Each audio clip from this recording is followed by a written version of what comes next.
Sedikitnya 12.999 warga Kabupaten Badung tersangkut kasus penyalahgunaan narkoba. Hal itu tidak terlepas dari kecenderungan terjadinya degradasi moral sehingga mudah direkrut sebagai pengedar atau pengguna narkoba. Hal itu diungkap Kepala Badan Narkotika Nasional Kabupaten Badung, Niketut Masmini di Badung.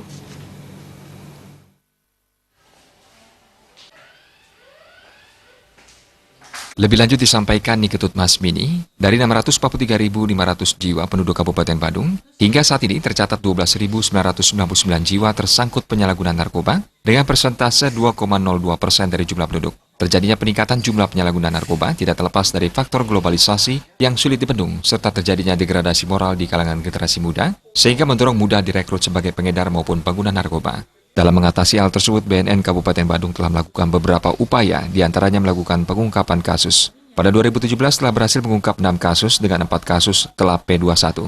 1 kasus dilimpahkan ke BNN Provinsi Bali, dan 1 lagi dilimpahkan penanganan ke Polresta Denpasar. Di samping itu dilakukan rehabilitasi bagi pengguna serta pencegahan dan pemberdayaan seluruh komponen masyarakat.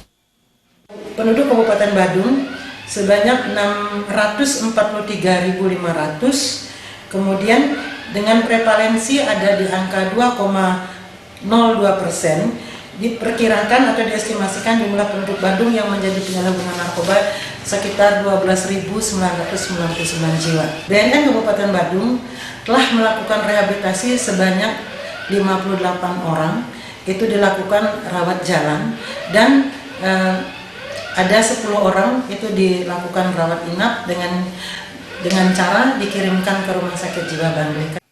Ditambahkan Niketut Masmini, salah satu pencegahan dan pemberdayaan masyarakat dengan melakukan pelatihan life skill di Desa Kutu untuk mempersempit ruang gerak penyalahgunaan dan peredaran gelap narkoba. Rai Swantara, Bali TV.